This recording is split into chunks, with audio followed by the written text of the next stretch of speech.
to have Terry Mosher come on stage. Terry Mosher, AISLIN, holds the world's record for appearances at IdeaCity.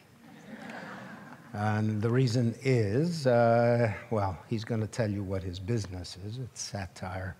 And there's a never-ending and endless stream of things to satirize. Winston Churchill, apparently, while composing what turned out to be a long, long letter, apologized in that letter. He said, I'm sorry that I'm writing this long, long letter. I haven't got the time to make it short.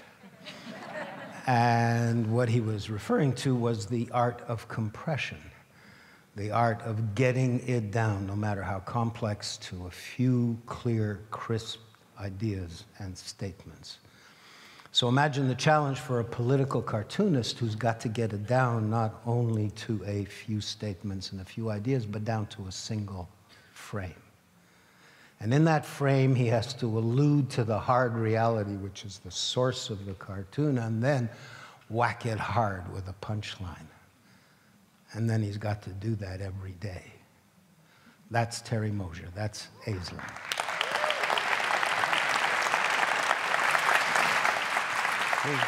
She's great, huh? Ronnie Hawkins and the Hawks? God, you remember that? Yeah. Early 60s, Queen Street? Yes. Something.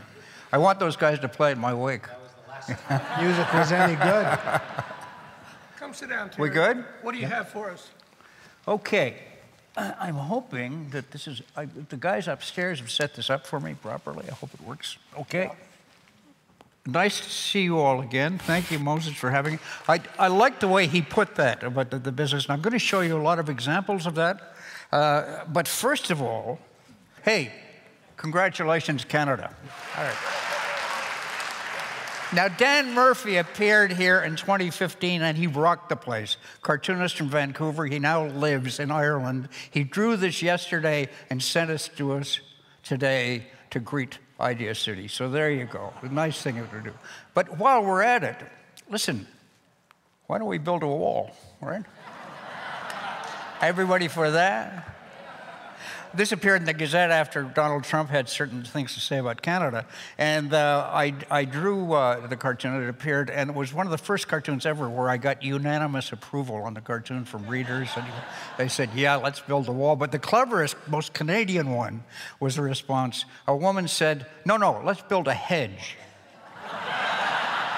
A 4,500-mile hedge on the border. And we'll show our Canadian peak by only clipping the Canadian side. We see cartoons everywhere. This is my banana at breakfast, you know? And there's a real tradition of that. It goes a long way back. This is from the 1500s, and a crazy Italian painter who painted fruit to create, you know, these wonderful caricatures. He was one of the original painter caricaturists, if you will. I don't have my notes, so I can't give you his name, but check with me after. In any case, but it still goes on. I found this on the internet the other day.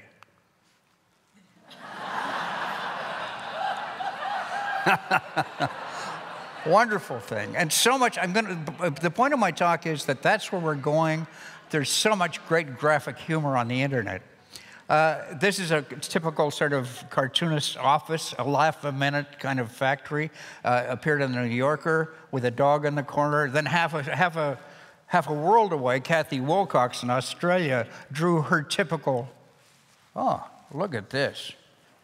Hey, I'm already married. Otherwise, this is great.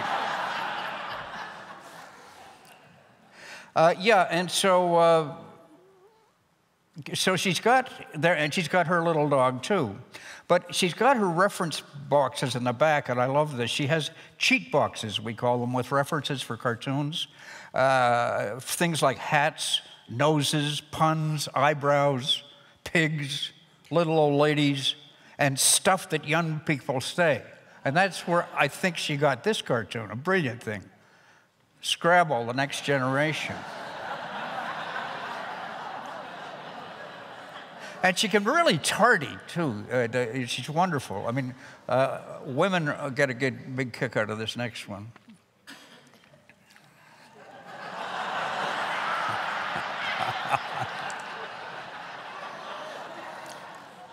The technology, of course, is very expensive to draw cartoons. The pencil costs $2. You know, the notepad costs maybe $4. And then all you need is an idea and you're in business. Now, this was drawn by Rob Rogers. Rob Rogers was the cartoonist at the Pittsburgh Post, whatever it is. And he was fired because he was not sort of falling in line with the editor's point of view on Donald Trump. The editor, by the way, boasted about the fact that he had ridden on Donald Trump's campaign plane in 2016, so you understand what he was dealing with. It backfired because suddenly the whole community got up in arms that Rob Rogers wasn't appearing in the Pittsburgh paper as he had for 25 years.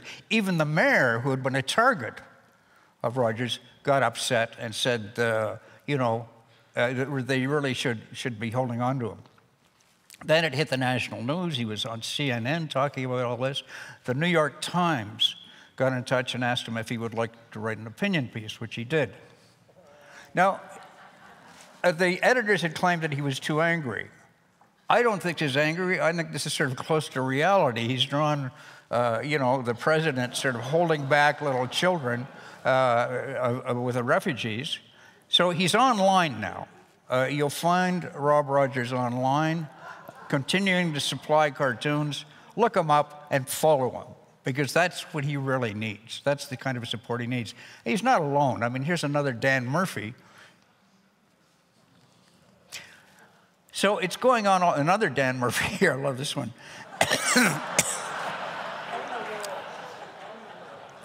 Animals were the first thing that humanity drew.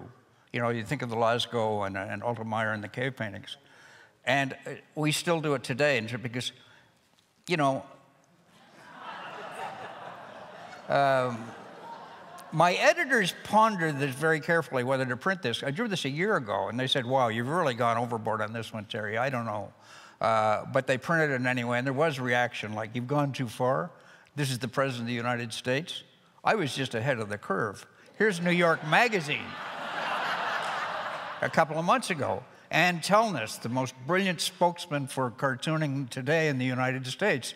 She's drawing him as a pig now also.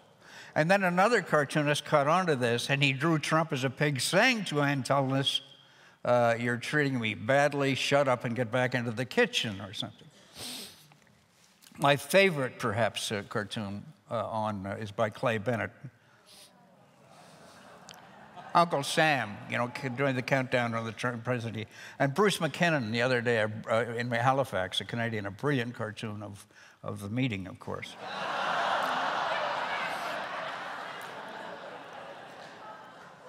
Now, Serge Chapleau is the best-known Quebec cartoonist, and here he is on Trump. We were delighted the other day. The both of us got honorary doctorates from Concordia University. But the fact they recognized us in tandem was really, really quite something, and we're very pleased about that. And in my my speech, I did a Robert De Niro imitation. You remember that? Did any of you see that? Well, he said some naughty things about Mr. Trump. And it was a long ceremony, and Serge at one point asked me, he said, you know, you think, Terry, maybe we could smoke a joint? I said, you have to wait a bit. The point is, it's a wonderful, any graduation you've been to, it's a wonderful thing with all these 600 kids getting their certificates after working so hard. And Serge said to me, what if one of these kids in arts and journalism wanted to be a cartoonist? What would you tell them? And that got me thinking about what I would tell them, and it got me thinking about maybe this is what I should present at IdeaCity. I would first show them a number of my cartoons. This is the former mayor of Montreal, Denis Coderre, explaining how these work. He tried to ban dogs. Coderre is gone, and the dogs are still there. Bill Clinton playing with his saxophone. Pauline Marois doing a Miley Cyrus. And Justin Trudeau returning triumphantly from India. Other Canadians, Sue Dewar, on the melting of the Arctic. Brian Gable in the Globe and Mail. a beaver celebrating on Canada Day, having a beer and waving a flag, but not a big flag, you know, like a decent-sized Canadian flag. And we're not always funny. Here's Bruce McKinnon again on the tragedy with the bus in Humboldt, Saskatchewan. And so all of these cartoons I've shown you have no words. In other words, it travels if you can come up with a brilliant cartoon that can be understood here, there, and everywhere. And I'm going to show you a number of others. Another guy I want to mention is, I miss him. He used to appear in the Globe and Mail, Tony Jenkins. He did these brilliant caricatures of all our dominant Canadians. You know, here you have Neil Young, Leonard Cohen, Joni Mitchell, and this guy, I don't know who he is. Anyway, Tony's retired, but I think he's one of the greatest caricatures in the world. Tony, stand up, will you? There you go.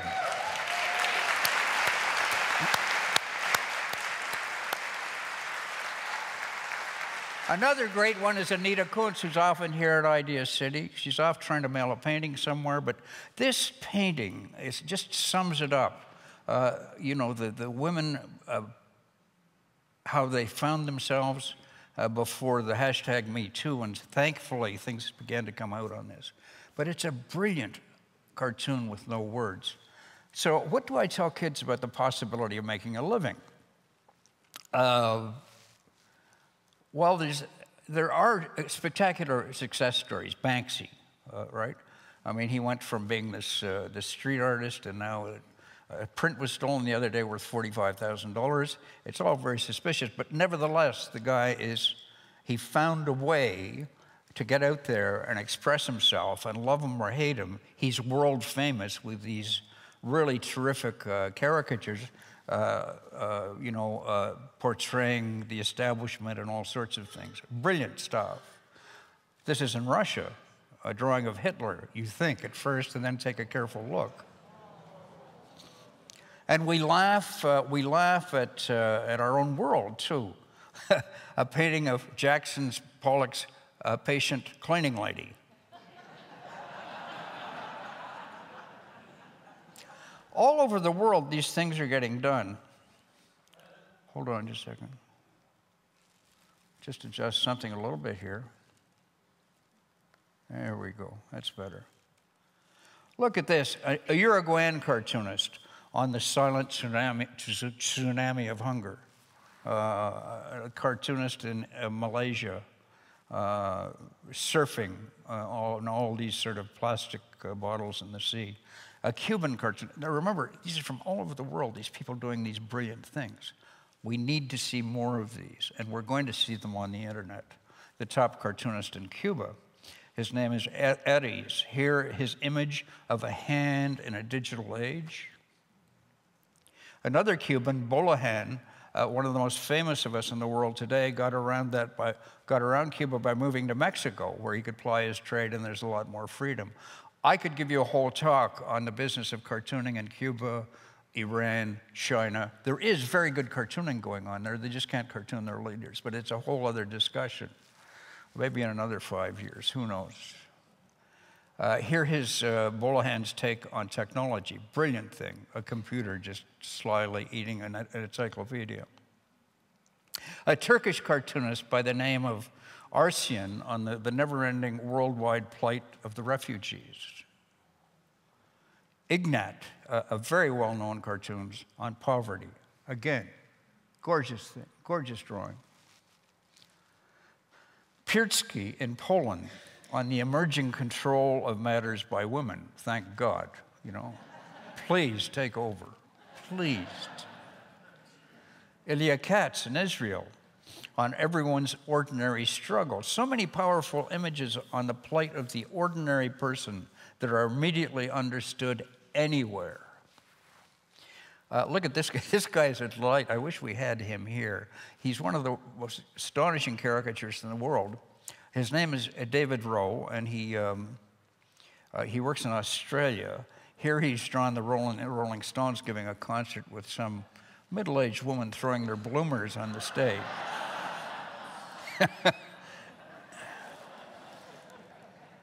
And every subject you can think of that's of concern, cartoonists are drawing these, making these comments on. The World Cup. I mean, a game for the World Cup. Now, one cartoonist I want you showing is a Polish illustrator. I hope I've got his name right, Paul Kozinski. Cleverly uses satire to portray today's social, political, and cultural reality. He's received a record number of awards in international competitions. You can order his posters in high-quality posters. And he's a cartoonist who's making a living without having to answer to the man. He's living offline. And that's where that's what I would tell young cartoonists. That's where you've got to go. You've got to find your way. And keep your cartoons as most simple as possible. Pictures are clearer than words. And satirical pictures are so much clearer than satirical words that often don't travel all that well. Translating humor is one of the most difficult of literary professions. On the other hand, this is instantly understood from Tanzania to Tokyo. Brilliant piece of work. Wiley, who draws Non Sequitur, the comic strip, once drew this in frustration, dealing with editors. So here's the cartoonist with the editor. Young cartoonists will have to find their own way around the left and the humorless politically correct and the manipulative right-wingers as summed up by the editors and publishers of the Pittsburgh Post-Gazette. And in this final suggestive cartoon by our very own Michael Dieter, we have to defy the dictates of rabid religious groups as happened in Denmark and Charlie Hebdo. As Robert De Niro said, well,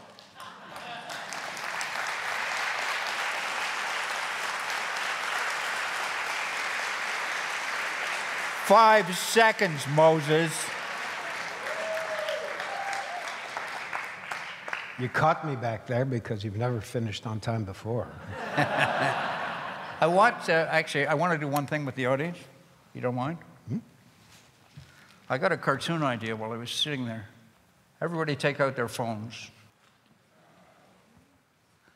This is gorgeous. I'll show this next year. The cartoon will be The Eyes Have It. Like iPhones. You get it? You get it? Okay. All right, thanks, man. Thanks so much. All right.